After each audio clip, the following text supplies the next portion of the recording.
අදත් වෙනද වගේම මගේ channel එකට ඔයාලව ගොඩක් ආදරෙන් පිළිගන්නවා. මාව subscribe කරපු හැමෝටම ගොඩක් ස්තුතියි.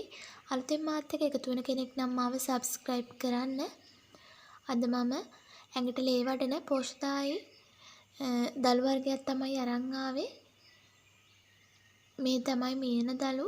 මේව ගොඩාක්ම හැදෙන්නේ ගංගාවල් අසල වගේ තමයි හැදෙන්නේ. දැන් නම් මේක ව්‍යාපාරයක් විදිහට මිනිස්සු කරනවා මේ කොළ වර්ග වවන එක. ඇඟේ ලේ අඩු අයට ගොඩාක් ගුණවත් කෑමක් මේක. ඉතින් අපි මේ කොළ ටික හොඳට තෝරලා බලලා කඩා ගමු. මෝරපු දඬු ඉවත් කරගෙන ලපටි දඬු ටික කඩා ගමු.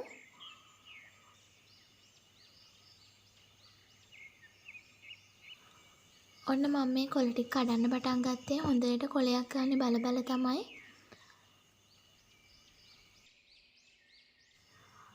ඔන්න ওই විදිහට මම කොළ ටික සේරම කඩා ගත්තා. අපි දැන් මේ ටික හොඳට හොදගමු.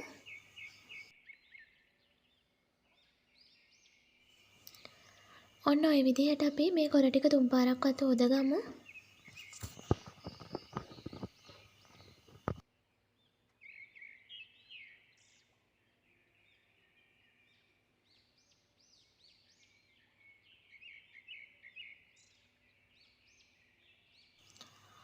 ඔන්න මම්මගේ කරි එක රසවත් කර ගැනීමට කොස් ඇට සහ හාල් මැස්සු යොදා ගන්නවා.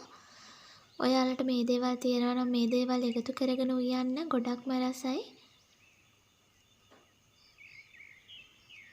ඉතින් මම හොදගත්තු කොළ ටිකක් මේකට දාගත්තා.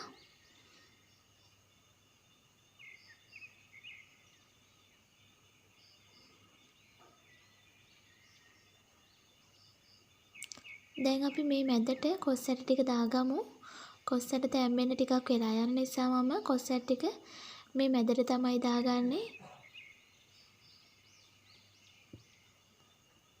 හාල් මැස්සුත් එක්කම දාගන්න.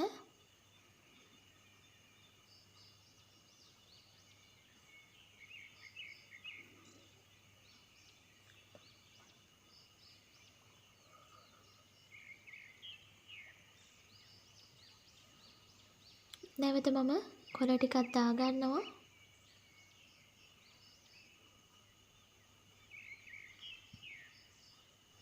දැන් අපි හීනයට කපාගත්තු ලුණු, අමු මිරිස්, කරපිංචා රම්ප එකතු කරගමු.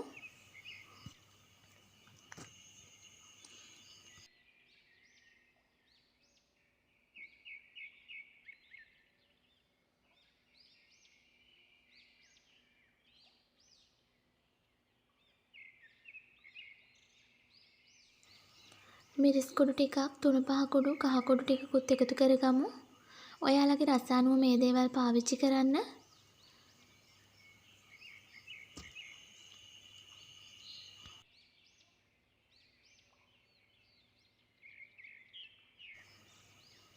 උළුහල් ටිකකුත් එකතු කරගන්න.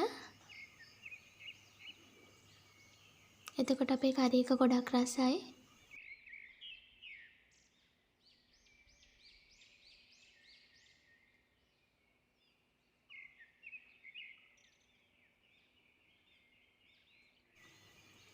දැන් අපි පොඩි තක්කාලි ගෙඩියකුත් එකතු කරගමු. ඔන්න දැන් මගේ කරි එකට දියකිරි ටිකක් එකතු කරගෙන ලිපේ තියන්න හදන්නේ. අපි මෙතෙන්ද දියකිරි ගොඩාක්ම එකතු කරගන්නේ නැහැ. සාමාන්‍ය ප්‍රමාණයට එකතු කරගමු. එකතු කරගෙන ලිපේ තියාගමු. දැන් මම කරි එක නම් ලිපේ තියාගත්තා. අපි මේක හොඳට වහලා තැම්බෙන්න අරිමු. ඔන්න මම දැන් හරියටම විනාඩි 10ක් ගියාට පස්සේ මගේ කරි එක ඇරලා බැලුවා. කොස් ඇට ටිකක් තැම්බිලා මන්දේ. මම නැවතත් වහලා විනාඩි 5ක් විතර මේක උයා ගන්නවා. ඔන්න දැන් නම් හොඳට කොස් ඇට තැම්බිලා. දැන් අපි කිරි ටික මේකට දාගමු.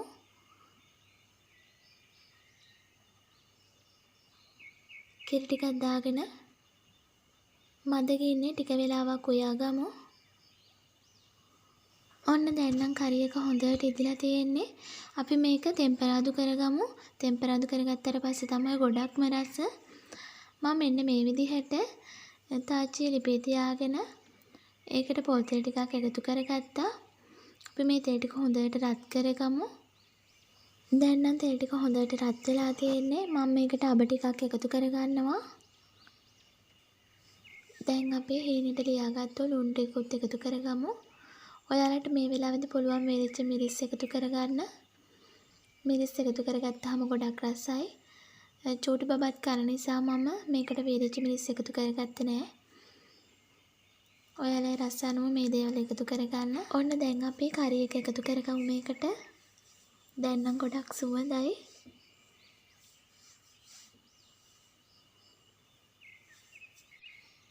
අපි දැන් මේක විනාඩි 3-4ක් මදකින් උයාගමු. ඔන්න ඔය විදිහට මම රසම රසට මගේ කරි එක හදාගත්තා. ඔයාලත් මේ විදිහට හදලා බලන්න ගොඩක් රසයි. බාර අඩු බබෙක් ඉන්නවා නම් අනිවාර්යයෙන්ම මියන දලු කරි එකක් හදලා දෙන්න. එයාගේ බාරත් ගොඩක් වැඩි වෙයි. ඉතින් මගේ මේ වීඩියෝ එක හොඳයි නම් ලයික් එකක් දෙන්න, කමෙන්ට් එකක් දෙන්න. යාළුවන්ටත් බලන්න ෂෙයා කරන්න. අපි නැවතත් රසබර වීඩියෝ එකකින් හමු වෙමු. ඔයාලට ගොඩක් ස්තුතියි.